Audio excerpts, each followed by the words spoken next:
following program has adult language and potential spoilers. Listener be advised.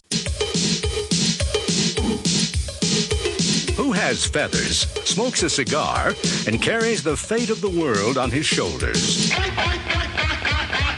His name is Howard the Duck, and he's the lead in the new movie produced by Star Wars creator George Lucas and directed by Willard Huyck. You're the one who says you watch this movie like a million fucking times, so you gotta do this. The cosmos. Countless worlds upon worlds. Worlds without end. In these galaxies, every possible reality exists. And what is reality on any one world is mere fantasy on all others. Here, all is real and all is illusion. What is, what was, and what will be start here with the words, in the beginning there was Howard the Duck. Howard the Duck is based on a comic book. It starts with our hero on his home planet, Duck World, just arriving home. And it's basically our Earth, except everything's a duck punt. Instead of it's what, Breeders of the Lost Egg or something? Play duck. So everything's Mallard card. Yeah, everything's duckish. He's sitting in his chair in his living room on his planet. What is going on here? And suddenly the chair takes off and he's blasted through walls and out into space. He's warped or teleported to the planet Earth. He lands, he befriends a very hot Leah Thompson. They become Beverly friends. Switzer, yeah. They become friends. Howard is trying to get home. First, he's just trying to figure out where he's at and assimilate into our world. He's not a very pleasant duck, so he doesn't integrate foul mood. Yeah. Foul mood. So he doesn't integrate well with humanity. So there's a lot of tension there. They find out how he arrived, how they're going to send him home. Fate taps him. What brought him to Earth ends up bringing the Dark Overlord. Pretty much the movie is just all his little adventures dealing with humans up until the point where he comes to that epic battle with the Dark Overlord. George Lucas is an old friend. I had gone to film school with him, and Gloria Katz, my wife/writing partner, and I had written American Graffiti with him. So, we felt very comfortable, and this was another collaboration. George had said that he had found this comic book about a duck from outer space that lands in Cleveland. And he said it was just, he thought it was very funny. And he thought it was kind of very film noir with this absurdist element. Well, Steve Gerber, we met with him and talked to him about the comic book and how he saw Howard's journey on Earth. And, he had a very unique sense of humor. So Gloria and I sat down and started working on stories. And we didn't really want to explain why Howard ended up on Earth. But, everybody in the movie business being very literal, you have to start from Duck World, explain what happened to Howard. We actually used quite a bit of the original story of how Howard arrived from the Steve Gerber comic. And there was always sort of goofy humor, and there was a love story.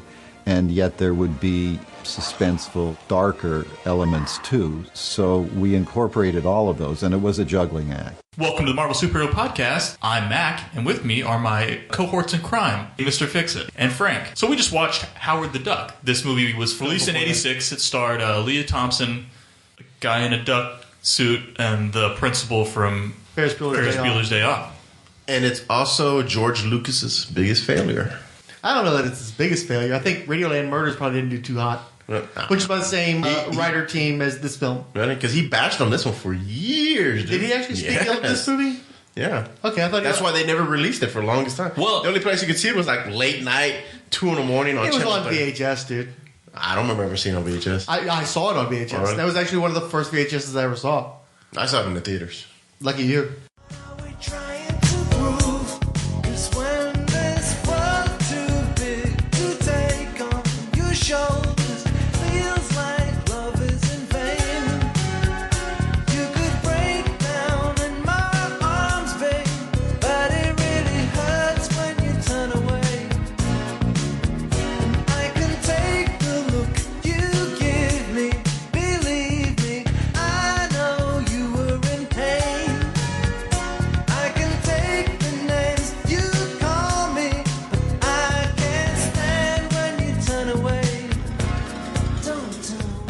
Leah Thompson's crimped hair gave me the strangest boner. Her hair is so big in this movie. Yeah, it's really, really big. Apparently it took 2 hours every day to make her... Oh, and she's running around in the... Tim Robbins is cool, isn't it? She's running around dressed No, up Tim like... Robbins is the worst part of this movie. I thought he was- No, he's the worst part of this movie. He's I fucking disagree. terrible. He's so bad. Especially this... Okay, right now, folks... Well, tell them who Tim... Okay. Tim Robbins is... I'm not going to tell them who Green Tim Mile. No, Shawshank Redemption. Green Mile. Jesus Christ. No, so Tim Robbins. Okay, so Leah Thompson's character knows some whack scientist. So the first person she thinks of to take Howard to figure out a way to get him home is to Tim Robbins' character, who we find out really isn't a scientist. He's a lab assistant / janitor that works in this museum, and he's a piece of shit, and he's super, super annoying. He's way. You can tell this is one of his first acting roles. You can tell they were like, you're a crazy scientist lab assistant. So he goes way over the top with it. I hate this super crappy overacting. It's like nails on a chalkboard. Well, no. Anytime he's on the screen, it's nails on a chalkboard. Here's the thing. I think he was part of the Groundlings. I think he's Chicago-based and was in the comedy troupes, the improvisation. I think that if you're going to go big in a movie, this is the movie to go big in. I can understand why he could be grating to you, but I honestly, to me, I think he gets the movie. He's just going as big as possible because that's the kind of movie this is. Phil, you've got to help us. What are we going to do? Highly intelligent. Perhaps even... Wait, that's it. We're about to see if subject has any abilities we don't have here on Earth. Any, shall we say, superpowers. Howard! Can you bend this? What are you, crazy? Howard, can you burn a hole through this with some kind of eye laser? Can I bite your nose off with my super bill? Howard, quit holding out. I want you to concentrate and read my mind. Right. You're thinking, they know I'm a phony. They know I'm a yo-yo. Tell me if I'm warm on any of these, Phil. I want you to look into the future and tell me what you see. I see myself walking out that door. Yeah, me too. I think one of the reasons why people don't like black and white movies is because the acting isn't naturalistic. You've got people who are used to the stage and they would project their personas, project their voices to the cheap sheets. And it wasn't really until Brando and that whole school of method acting to where everybody tried to go so naturalistic. And now there's this contempt for people that have big personas, that they have arch performances. But there's an art to that as well. I would much rather have somebody go big and be interesting than to be small and vanilla. And I enjoy his performance in this movie, even though he is very broad. Oh my god, he's so stupidly over the top. I hate this scene. This scene's fucking terrible. Where he's like, see if you can use laser beams to burn through this wood. What the fuck does that even mean? He's trying to find out what powers this alien potentially has. As though he has the powers he's a duck. It's so. Why does the first thing you go to is laser beams and fucking telling the future? It's a fucking duck. It makes no fucking sense. It's stupid. It's really, really. I know I keep saying it doesn't make sense in a movie about a fucking duck from space. I understand that. Within the context of the movie, within the context of the movie, where everybody's so matter of fact that there happens to be a short duck, this guy is going way the fuck over the top. Like Leah Thompson is so like, oh, he's a duck. He's a weirdo in Cleveland. They have this cute awkwardness when they're first getting together, but she comes to accept that and embrace his abrasive personality. He's stupid. Tim Robbins is stupid. Tim Robbins is stupid. Okay, hates Tim Robbins in this movie. But there's a lot of other actors. I mean, you really kind of accept, because for me, the worst actors in the movie are the guys who try to molest Leah Thompson's character at the very beginning, where they have the meet cute between her and Howard the Duck. Because those guys are going so far into Death Wish territory. I don't think the attempted rape scene is necessary in a movie like this. And they're so goofy. They're like, it undercuts any threat, and it's just too much. Are you going to be icky, or are you going to be comedic, and they're trying to go both ways at the same time? That bothers me. That's, for me, there's some very dark undertones in this movie. There are. Yeah, they're all, I'm telling you, they got all cut out of the version I saw. Yeah. Which probably they should have gone. They probably should have not had all that shit in it. I think that probably turned a lot of people off too, that they went and they took their kids and there was some whack shit like this. We were watching some of the featurettes and they were talking about how they thought that maybe this movie was ahead of its time. And I don't think that's correct. I think the movie was behind its time. In the late 60s, you had Robert Crumb doing Fritz the Cat. I think that Howard the Duck was a mainstream version of Robert Crumb, where you're getting off on the dichotomy between a Disneyfied character and the more sordid aspects of life. And that's where his appeal comes from. I think we moved past that by the 80s. It wasn't interesting anymore. It wasn't cute anymore. 1986 was just too late. Having somebody like Lucas make a movie like this should have been made probably in the mid to late 70s and made with those kind of special effects. And they shouldn't have had the animatronics. They should have been a bit more probably earthy and more... So it would have been like a Porky's. Sort of like the 70s sci-fi. You look at stuff like Zardoz and A Boy and His Dog, where it's more ironic and a little bit darker. I just don't... You don't think... I don't think this is a product of the... I don't think this concept works in the 1980s. No, I think by this point, this was meant to be a commodity. This was meant to be marketed to people. This was meant to make a bunch of money. Where the 70s, weird and trippy, was okay. It was enough to get a movie made. I think that they should have gone more Goonies with it. It's not a kid's movie, but it's a kid's movie. You know what I mean? Like anybody can enjoy the Goonies. Well, but you didn't have to have tits. You didn't have to have tits on a duck in a... Yeah, I think I kind of agree with Mac. I think they forgot that they were doing a Marvel comic book. We're going to go with the darker aspects of it. But it wasn't really that dark. It was tits on a duck. It's super fucking weird. But you got tits on a duck. You got almost rape. Bestiality. The bathhouse with half a million people. That's what I'm saying. Those are just tiny little parts in this whole movie. If you just got rid of those parts, it's perfectly suitable for a kid. But for me, you know what I mean? They didn't. So that's what I'm saying. They needed to go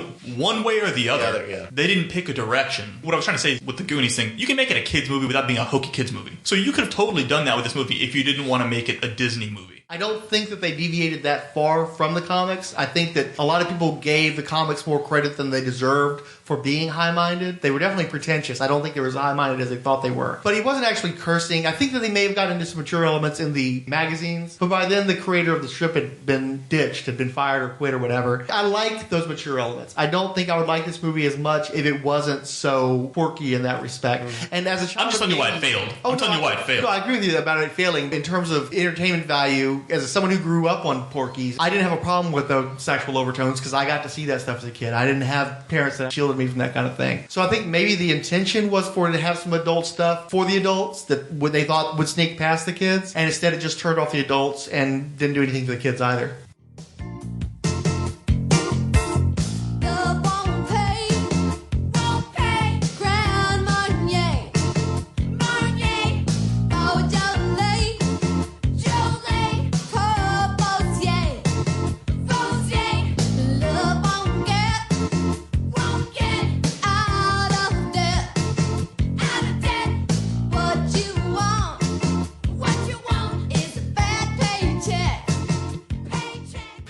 There's any sort of message this movie's trying to portray about the acceptance of someone different in society? I think this movie is very surface, and I don't mind that about it. I'm not saying that as a criticism. I just think that the movie, I think that the creators were trying very hard to capture the basics of the comic, and there may have been some deeper elements to the comic that they missed, but for the most part, I think it's an accurate representation of the comic as best as you could possibly do in a motion picture of this type. I wouldn't give it any greater depth than that. It's an adventure movie with some quirky elements. We should probably explain too who the hell the Dark Lord of the Dark Overlord of the universe. He's the principal from Ferris Bueller's. I'm going to start saying how Jeffrey Jones. How many times do I have to? Okay, Jeffrey Jones. Okay. Jeffrey Jones is a scientist who is responsible for having brought Howard to Earth in the first place. He's contacted by Tim Robbins' character. They're going to try to send Howard the Duck back to Duck World. They fail that. There's a horrific, catastrophic failure that destroys one guy's face. And Jeffrey Jones becomes possessed by the Dark Overlord of the universe. Is that it? I've got my fingers crossed. And he slowly transforms from Jeffrey Jones into this giant, beastly, scorpion-looking thing. What happens is, for some reason, they feel the need to have the cops who are investigating the explosion violate Howard's civil rights. Undertones. Okay. And when he escapes from their custody, they're trying to shoot to kill this poor guy. And so Beverly, Jeffrey Jones, and Howard escape in a vehicle, and they end up in a diner, and they spend way too much time in this fucking diner that's full of redneck assholes. But then again, Howard the Duck is an asshole too. These two groups of assholes end up getting into fights with each other, and the whole place ends up getting blowed up by evil Jeffrey Jones. Oh, after you. This is why I hate the night shift. I'm sorry, we don't allow pets on the premises. Hey, have a heart. Seeing eye duck. Touching, isn't it? I thought the whole diner scene was fantastic. I joked earlier about that. They should have cut some time out of the diner scene. They could have cut a little bit of time. They could have cut a little bit, but it was good. I love when they walk in. When the three of them walk in, that's terrific. And everybody turns and looks, and you got the scientist freaking out, and you got Leigh Thompson. She's all in her misfits mode. She looks like she's one of the holograms. Jim and the Holograms fan? Nope, don't know what the hell you're talking about. Nope. You don't know Jim and the Holograms? Seriously? Nope. That's part of his podcast for another time. It's a new wave cartoon the Marvel produced. They're actually making a movie of Jim and the Holograms, and I'm more excited about that than a lot of the other movies we've talked about on the Marvel slate. Wow. Oh, by the way, it's gonna be low budget, but I love Jim growing up. Jim and the Holograms was awesome. It was basically Dazzler the TV show, except instead of it just being Dazzler, she had cohorts that worked with her, and there was a more of a punky band called the Misfits that fought Jim and the Holograms, and we're trying to undercut them at the record company and shit. You really don't know what Jim and the Holograms? This was a cartoon? This is a cartoon, dude. It lasted for several seasons. Jim and the Holograms. I can't believe you don't know Jim and the Holograms. Google image search. Maybe it'll jog my memory. Maybe I suppressed that. Yeah. Actually, you know what? There's a really good chance I suppressed that. But point being is I agree with you that Howard, jacked up scientist, and one of the holograms walking into the Cajun sushi joint is a fantastic bit of surreality. Those are really tough. You know what, Jim? Oh God, Jim, so gorgeous. Jim, J-E-M, Jim and the Holograms. Yeah. No, I think I remember this now. I remember I hated this cartoon. Yeah, we're kind of distracted. Leah Thompson's on screen in her underwear. I'm going to tweet this to her, so please don't make her. No, it's just you're going to make this so beautiful though. You're going to ruin this again, where I can't tweet it to someone actually involved in the project because you're going to go to a place that's super creepy. No. We've established she's attractive, all right? Yeah. That sound needs to get edited out. Edit that weird grunt out, you freak. For God's sake. Well, at least I'm still capable to speak. Mr. Fix is just staring blankly. Why is she sleeping with a sweater on? That makes no sense. Because she has no clothes. No. She has a undershirt and then she has a sweater. Well, she wasn't going to sleep. They were going to watch David Letterman. Were they? Yeah, she said, get in the bed, So let's watch Letterman. Do you watch David Letterman with a sweater on? She's a girl. Girls are always putting weird fucking jackets and random shit on because they're always cold. See, I think it was just for that scene right there, so she could take something off. You give it that. No, you're absolutely right, but we don't care. It's such a creepy scene. Yeah. Even when no sound on, there's just a bit of creepiness to it. Dude, she's pinching his There go nipple. the head feathers. She's playing with the nipple. And that slick back is so perfect. We've dude. established that the ducks have nipples too, so he has duck nipples. Yeah. So we've definitely crossed the line of bestiality already. She's fondling the nipple. No, we haven't. No, she was fondled his nipple. No, she just pet him. That's all she did. Dude, that's not bestiality. That's not a pet. That's heavy petting then. She says she's just joking. Yeah, Leah Thompson was definitely one of my crushes growing up, big time. Between this, Back to the Future, and Casual Sex. That scene when you put your hand behind you, that moment when you put your hands behind you, it's doing. This is distracting. That hip though. Yeah. Okay, edit all this out. Yeah. But yeah, no, I you don't have to edit. It's just dead silence. I need your body. Creep, I've heard that one before! The Dark Overlords cannot exist on this planet unless they grow inside a human body. God, no.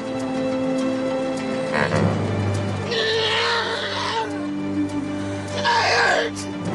Need energy. More energy.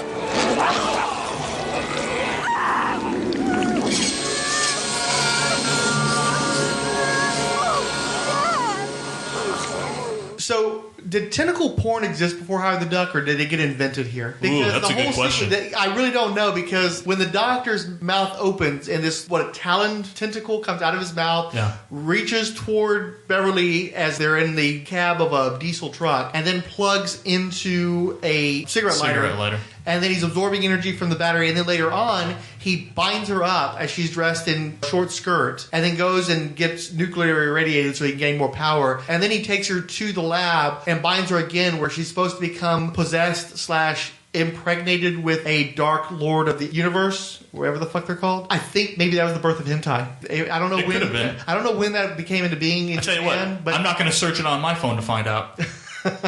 Toward the end of the movie, Howard and Filsey, Tim Robbins' character, are trying to go save Beverly, and they hop onto a little lightweight airplane, and that lasts for like 2 3/4 hours. It's sequence with the goddamn plane. Whole scene's a piece of shit. And with my favorite character movie, Tim Robbins' character, doing slapsticky. The fuel line. It's terrible. Now the time. Give me more Leah Thompson. The weird thing of this movie is the time frame in it. Like she's like, oh, here's a bunch of pictures from the club that we took Polaroids. When did this happen? They hint at stuff that you're like, when did that happen? I think I know when that happened, when they are first reunited after he gets the contract back for the girls. It makes sense that they'd all be hanging out and taking Polaroids. But it's a weird relationship because they meet one night. By the next day, they break up. He goes off and works all those weird jobs. They get back together, and I believe it's all on the same night that he takes over management of the band. Howard and Beverly are going to go to bed together. Instead, they stay up all night and deal with all this science shit. So they've known each other for 2 days non-consecutive, essentially. 3 days non-consecutive. I'd give it a week. Like, all this took I think a week is probably, if you want to count the odd job sequence, it might have been. It's weird how connected these characters were in such a short span of time. I could agree with Mac on that one. The timing is a little weird. Very much so. The pacing of it is very strange. It's a sort of immediate, strong bond that you only find in entertainment for kids, typically. Or in romantic situations, neither of which this quite qualifies as. Or at least it shouldn't. But they are awfully chummy,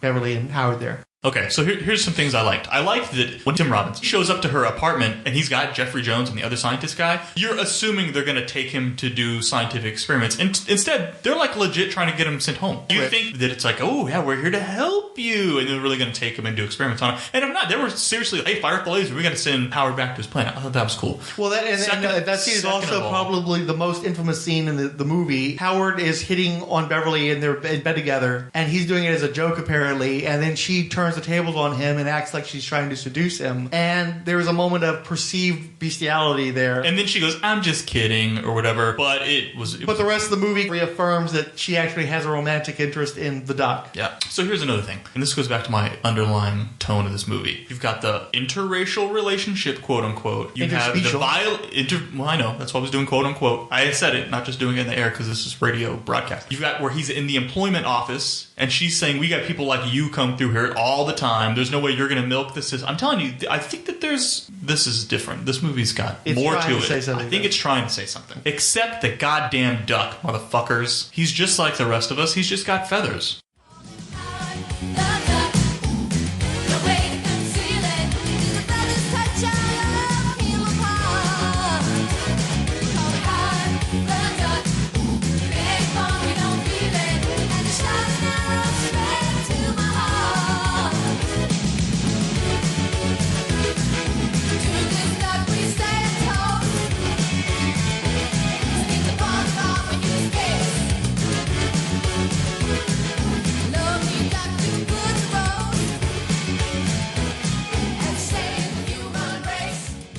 It's a damn shame. Watching the featurette, they put a lot of fucking work into this movie. A ton of work. They put a shit ton of work in this movie. I think it's a good movie. And I think it's a great looking movie. Right now we're watching a sequence where it's set in a bathhouse, a heterosexual bathhouse, which is not what you'd expect to find in 1986. I don't think. Yeah. Again, like more of a horror from the 70s, but it's lit in these strong monochromatic tones. It's crisp, bright greens, bright reds. It reminds me of Dick Tracy. I love its weirdness. I love that it doesn't fit correctly in any category. Fairly solidly in the adventure comedy mode of the 80s, but there's all these quirky elements that make it more than that. I will watch this before I'd watch Armed and Dangerous with John Candy and Eugene Levy, was it?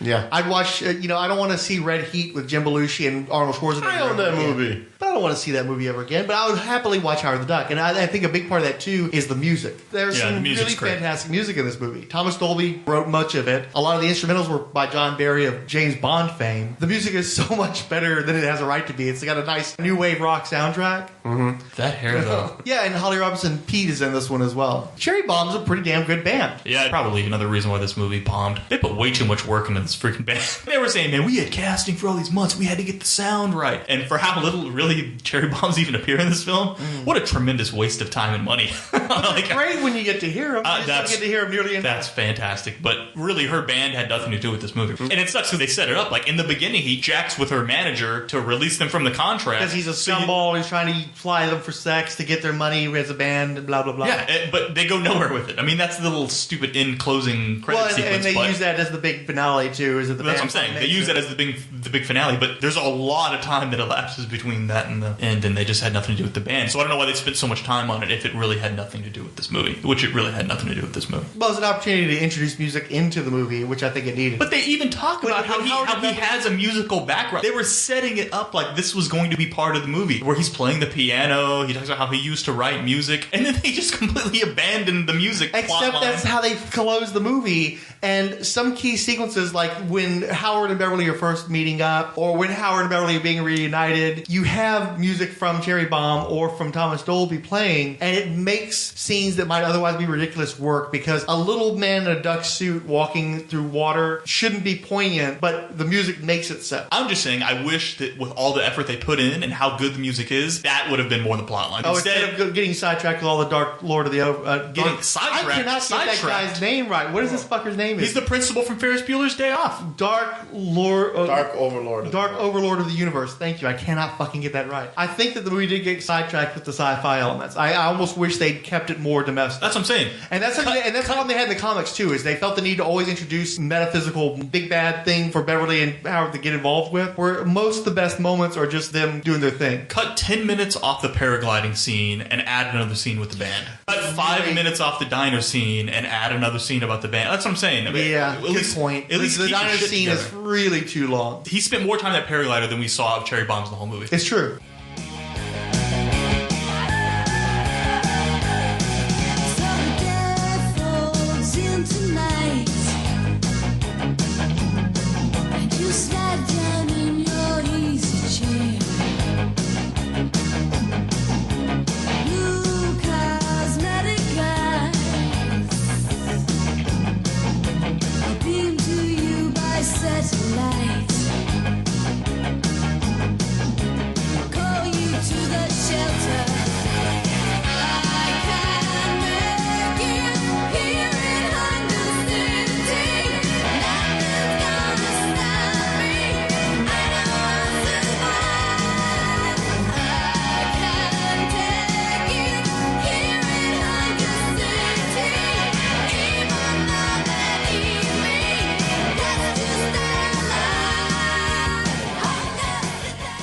So this was the first major Marvel motion picture ever produced. And my understanding is that Guardians wanted to pay homage, since it was their 10th Marvel Studios movie, by including Howard the Duck in the stinger for Guardians of the Galaxy. I will say that I prefer the motion picture Howard the Duck to the one that they had in Guardians of the Galaxy. Yeah, it looked weird. That was creepy. It was all weird and skinny, which is so bizarre, because there's no excuse to not just have a perfectly normal, or make it look exactly like it looked in the comics.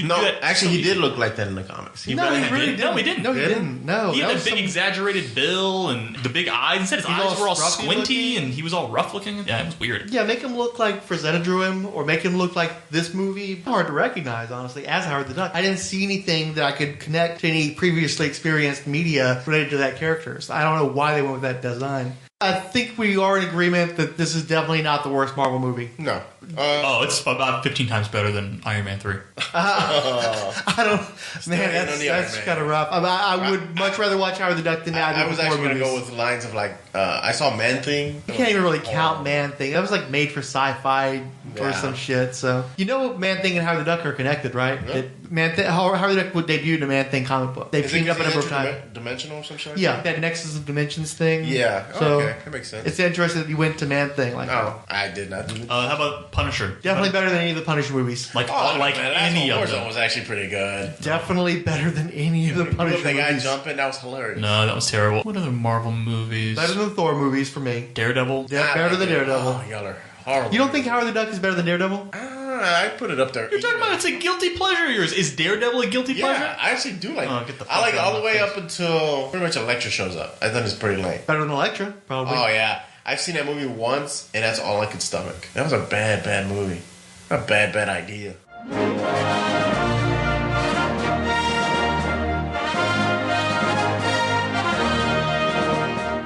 Do you remember the commercials? No, not so much. Yeah, there's a reason for that. They didn't show Howard the Duck in the fucking commercials. Really? People talk about this movie Wait, is being that a the failure. one where's the narration and they just show the planet or the egg? No. I mean, they might have had that in there, but a lot of it was just they made a point of not showing Howard the Duck, so they'd always show you parts of the lightweight airplane that they have or little side sequences, but they never wanted to show you the duck. What I think they thought it would be a sales tool, or maybe they were just afraid that audiences would reject the duck based on the trailer. Probably both. But they made a point of trying to create a buzz around seeing the duck in the movie, and therefore they didn't have it in the commercials. So your main thing that bring people into the movie wasn't in the fucking commercials. It's a terrible marketing campaign. No, I mean, it makes sense. Okay, so after the film, we watched the little featurette or whatever that tells you about, and about how they had so many fucking problems with that duck suit that... And it is inconsistent throughout the movie. It is. It's super inconsistent. Oh, yeah, and the shape of the head. And it's a smidgen creepy as shit. Think so? With the eye. You start to get used to it throughout the movie, but it's a little creepy, and the way he runs around and moves is super weird. So they could have been like, you know what? It may be safer to just create a buzz around what the duck's going to look like. I can totally see that.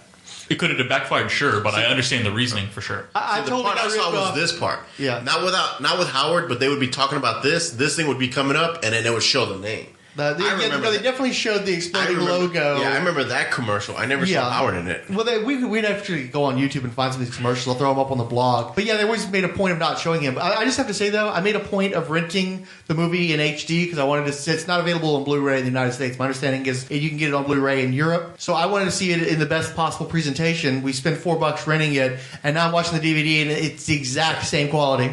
Now, Blu-ray or bootleg? Blu-ray. Okay, just make sure. Now, you didn't see it in the theater either, did you? No way. When did you see it? TV.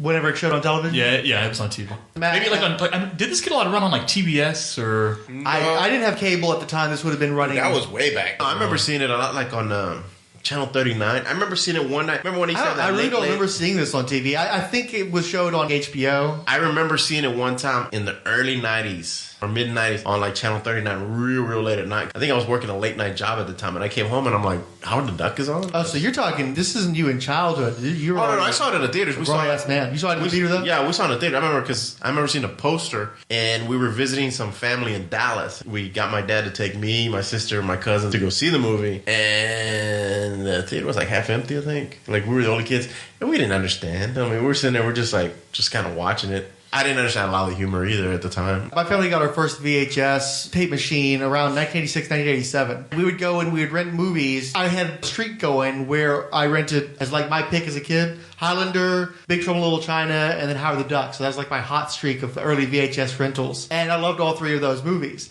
When I saw the trailers for this on TV, I was like, what the hell is that? That looks like crap. As a kid, they switched from, you remember in the movie poster, they would just show you the egg with the bill and with the stogie sticking out. By the time it got to VHS, it was the picture of him sitting in the chair reading a copy of Rolling Stone with Leah Thompson's face and characters of Beverly Switzer. And you'd see the boxes like, oh, that's what the duck looks like. This looks like a good flick. Rent it. I loved it as a kid. Thought it was great. A number of years later, I think we ended up with a VHS copy that somebody had pulled off of HBO from a friend of ours. And to show my ghetto ingenuity, I took my little tape deck recorder and I recorded the entire movie. This was one of those movies I could take from place to place and listen to whenever I wanted to. I made basically an audio book out of this movie, or an audio or a soundtrack, however you want to look at it, and I would just play it whenever I felt the desire. You're a lonely child. Yeah.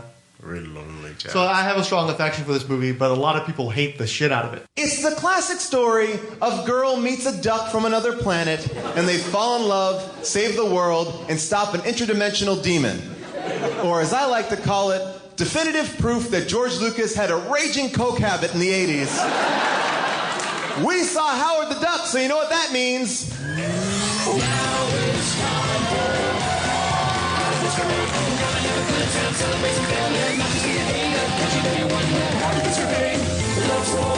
The mediocrity of subpar art. Perhaps we'll find the answer to the question, how did this get made? But why'd they bash on it? What was their... They thought it was a terrible movie. They were talking about how people who grew up in the 80s, who saw this movie as a kid in the 80s, had embraced the movie, and anybody else who was reasonable, who tried to watch it, thought it was terrible. Which I can understand that perspective. But because I am a child of the 80s and I saw it as a kid, I love it. Yeah, but that's that fucking skinny jean bullshit. Hipster. Yeah. There was definitely some hipster stuff in there. And when we talk about stuff like a duck's dick is apparently shaped like a corkscrew, and so the condom that they show in the movie wouldn't have worked. Because this was based on a true event somewhere in Cleveland. Look, the movie was absurd. It's strange. It's weird.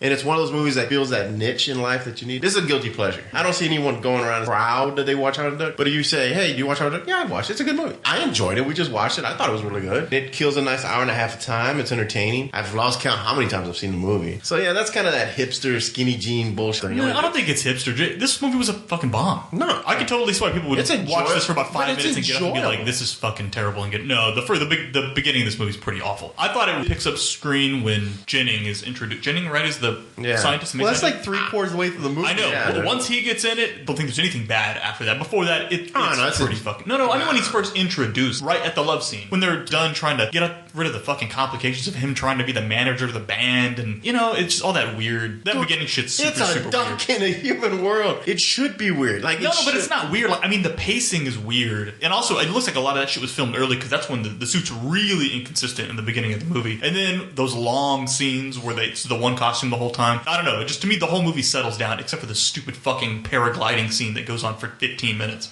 Yeah, that's too much. Yeah, that's I pretty enjoyed shitty. the movie. I really liked it. Okay, well, let's break this down, though. So wait. Now, Mr. Fix-It, you saw it in the theater. As a kid, you didn't get it. I mean, you liked it okay, I guess, but you didn't get it. Well, I mean, I also saw Ernest Goes to Camp and crap like that in the theater, so... But you were older and you revisited it, and that's when you found that you had a great affection for it.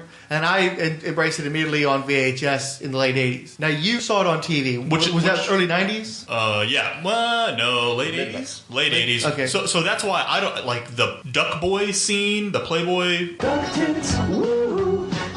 That wasn't in your version, That wasn't in my... I was like... Duck boobs in this movie. You saw ducks with nipples. It's bizarre. The sort of brothel that he's working in or whatever. They cut that? I think that's totally cut. I don't remember any of that. Oh, yeah, I remember that. Which, I mean, obviously the whole scene would just be gone. They wouldn't even screw around with that. Towels, lotions, antibiotics.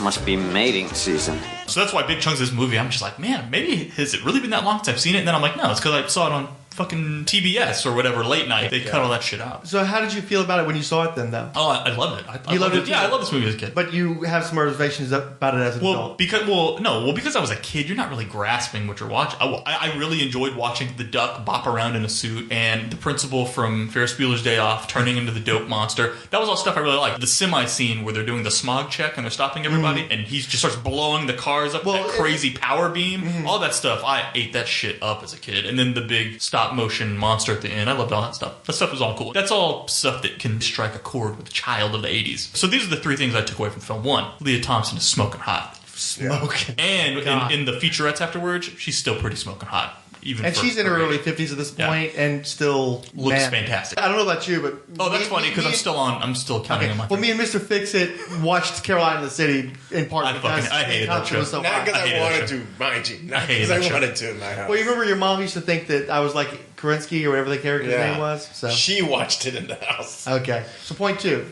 I think the special effects of this movie are very good for the time. There's issues there. There but are when issues. It's really good. But the stop motion is on par with any other stop motion movie for the big bad. The energy powers coming from the principal from Ferris Bueller's Day Off's body and stuff in the diner scene. I think all that stuff is perfectly on par. And third, this movie's no different from fucking Master of the Universe, Teenage Mutant Ninja Turtles. God, what are the other? You can't throw shade at a movie like this and not hit a whole bunch of other movies that are just equally good or equally bad, depending on how you want to approach them. Right. Those can't be cult classics without this being a cult classic. It can't happen. You can't throw any props to those movies because it's the same damn movie. You just haven't seen them in a long time and you're just remembering them differently because of public opinion. Well, and the perception became reality for this movie. Watching this over again, there's no difference. I guarantee you if we threw on the first fucking Ninja Turtles movie, we'd be rolling our eyes. I guarantee I would not enjoy that movie as much as I enjoyed I just saw it a few months ago and it does not hold up. Right. It's the same thing. It's because back then you remembered it being so great and now you're watching it, ooh, this wasn't as good. And this one, all you heard was how bad it was and you watch it and you're like, this isn't that bad at all. Like, what the fuck were people talking about? The other side of it could be that it also had such a huge budget, I guess.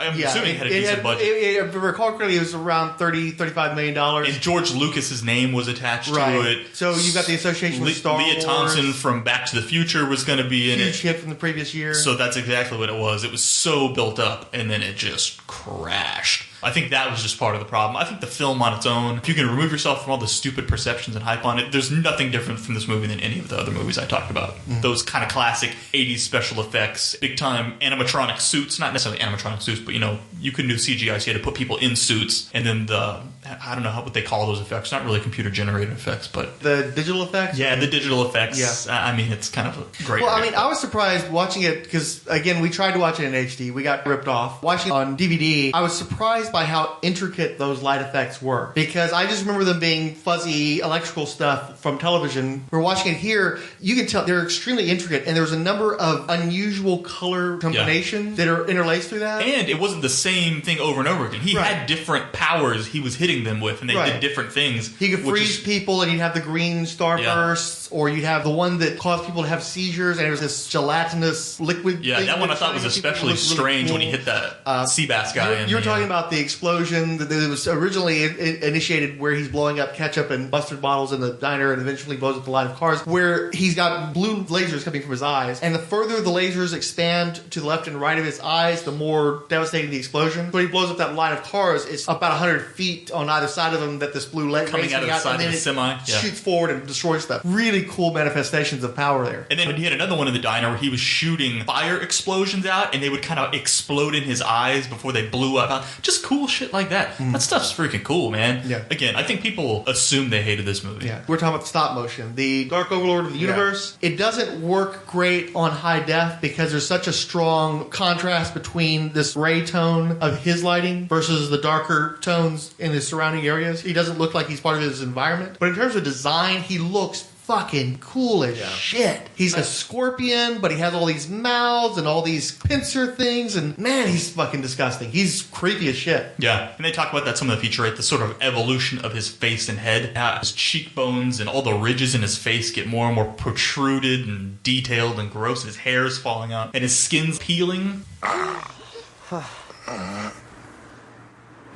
dead. Yes, you are. You think that's funny, Jennings? I'm not Jennings anymore. The transformation is complete.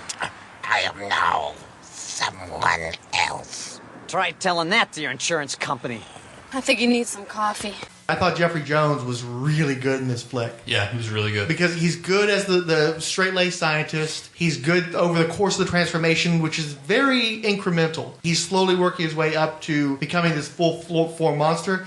And I don't think he gets credit the way his body moves. When he's projecting the power, especially toward the end where he's really bringing his whole body to bear as he's shooting these energy projections, it's really great performance. It's actually, I wouldn't say nuanced, but you could see that he put a lot of thought into how he was going to do that. Yeah. Whereas Leah Thompson and like Tim Robbins... this stage of the transformation, this is how I'm going to act. This stage of the transformation. And all that's got to be really difficult because I'm sure a lot of these scenes were not... They didn't shoot it in chronological order, this movie seemed like right? It was a patchwork. It doesn't seem like they put this movie together... Which makes it even more amazing. It makes his performance even more amazing that he had to... I know, I was totally floored by that. Oh, yeah. The progression was fantastic.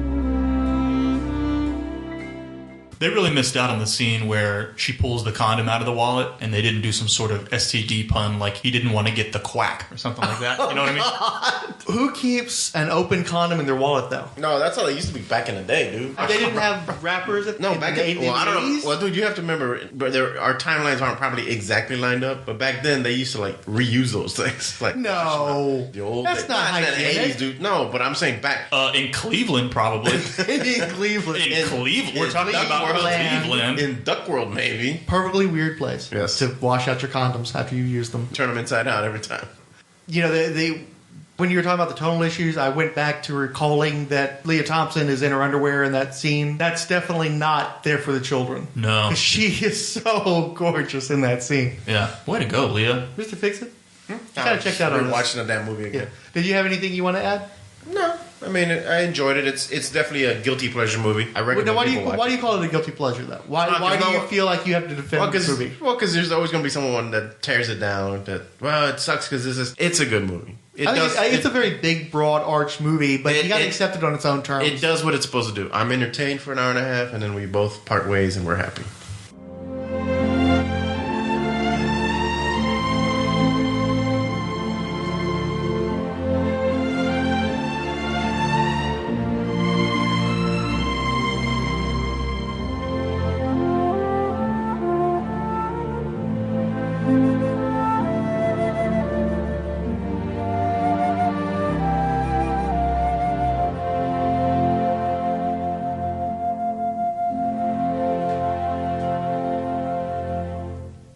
Opening up the Mighty Marvel mailbag, we received Google Plus follows from Kevin M. Harper and Twitter follows from Crusaders Media, Knowing Flame Comics, and The Place of Humor.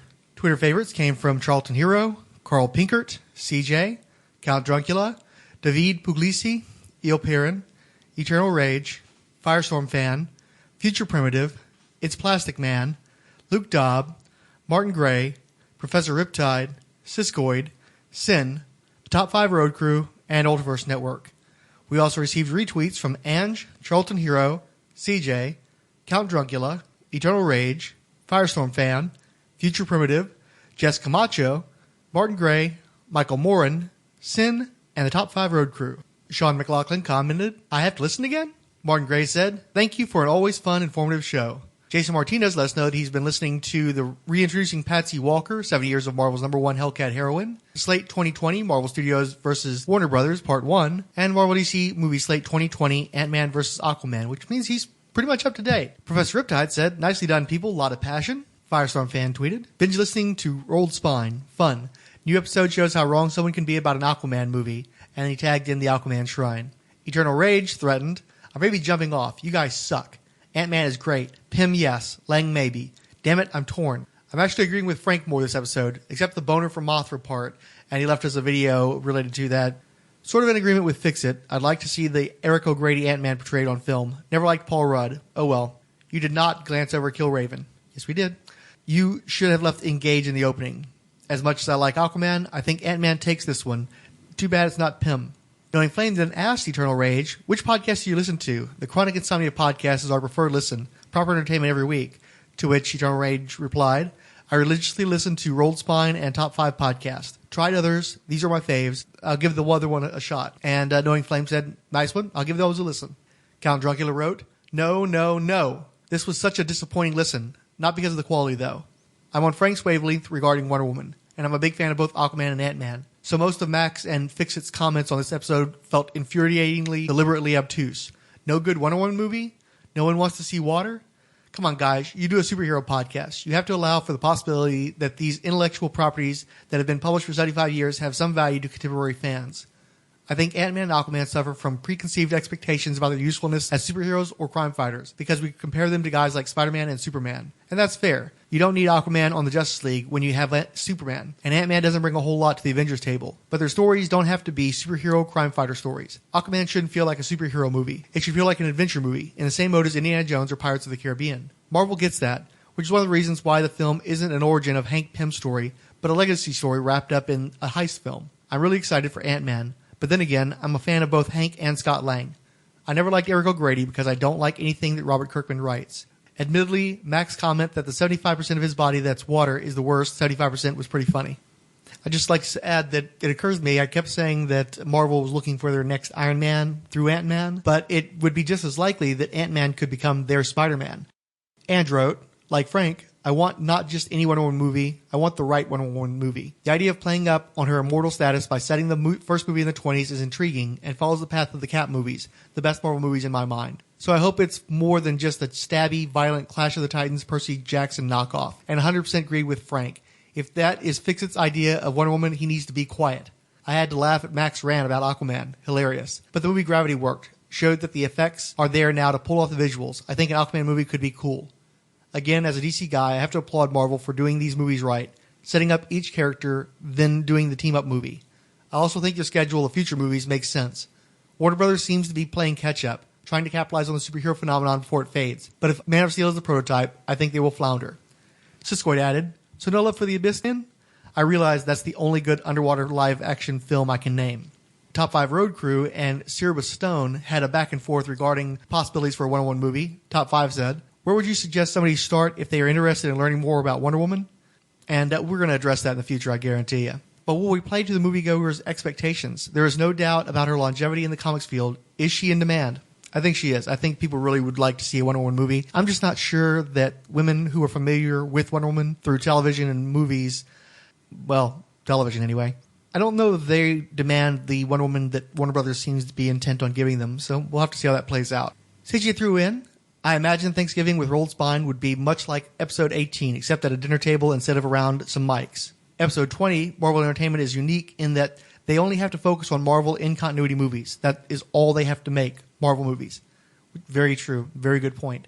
It's Plastic Man also finished off with, Thanksgiving leftovers in regard to a comment I made about this episode. Hope you enjoyed the turducken.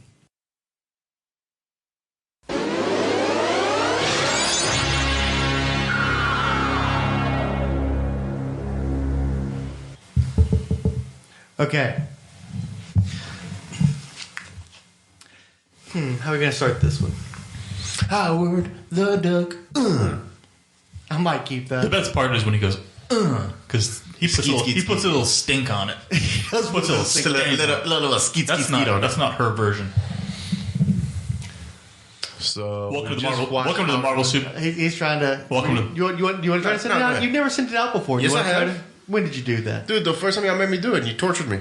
No, that's the following program contains mature language and potential spoilers. That's what we're talking about. You're going to say, welcome to the Marvel Superhero Podcast. I'm Mr. Fix-It, and with me is Diablo Frank and Mac. I don't do it. Go ahead. You want to do it? Too much work. Go ahead. Welcome to the Marvel Superhero Podcast. I'm Mac, and with me are my cohorts in crime, Solid Mango and Frank. Solid Mango? Solid Mango, a.k.a. Mr. Fix-It. Yeah, that's my stripper name. Hey, his name is Morning Wood. No, Morning Sausage. Morning Sausage? Yes, it was, Mac. It was Morning Sausage. Remember, we went to that furniture store, and we were looking at the furniture, and they had that little setup, and it said the wood was Solid Mango. And I said that would be my stripper name, Solid Mango. But wasn't Chris Kattan's stripper character from Saturday Night Live named Mango? Yeah, but that's different. Who watches that? You? Anyway, and don't resist the Mango. And so, of course, Mac referred to him. So I'm pretty sure that you called it some Morning Sausage. It was not Morning Sausage. It was something way funnier and clever. Morning Sausage isn't clever. It's a little direct.